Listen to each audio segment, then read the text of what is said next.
दोस्तों 22 सितंबर 2025 के बाद जीएसटी में बड़े चेंजेस आए हैं। अब चीजें सस्ती भी होगी और कुछ महंगी भी, और बिजनेस करने वालों के लिए सिस्टम इजी हो चुका है। आज मैं आपको सिंपल लैंग्वेज में समझाऊंगा कि जीएसटी 2.0 में क्या क्या नया हुआ है। मेरा नाम विकी है और आप देख रहे हैं लाइफ इज वॉर। यहाँ हम बिजनेस से रिलेटेड और लाइफ से रिलेटेड चीजों को सिंपल वे में समझते हैं। चलिए स्टार्ट करते हैं।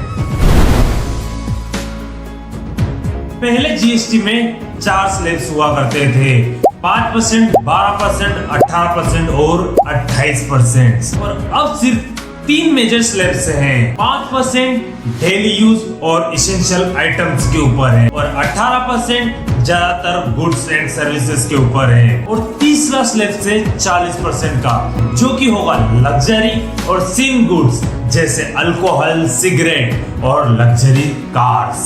इसको एग्जांपल से समझते हैं। जैसे कि पहले फ्रिज, एसी और टीवी पर 28% जीएसटी लगता था और अब सिर्फ 18% लगेगा, यानी चीजें सस्ती हो गई हैं। और कुछ चीजों पर जीएसटी बिल्कुल 0 हो गया है, जैसे लाइफ एंड हेल्थ इंश्योरेंस, कुछ medicine, oxygen, notebook, pencils and दूध प्रोडक्ट्स।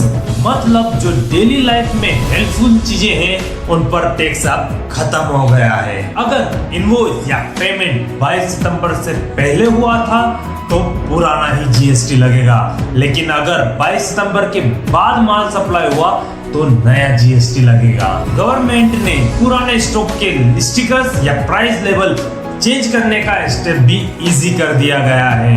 मतलब दुकानदारों को अब ज्यादा टेंशन लेने की जरूरत नहीं है। इसेंशियल्स सस्ती हो गई, यानी घर का खर्चा कम होगा। लग्जरीज महंगी हुई, यानी डिमांड कम होगी। बिजनेस ओनर्स के लिए कैलकुलेशन इजी हो गई, यानी टाइम सेव होगा।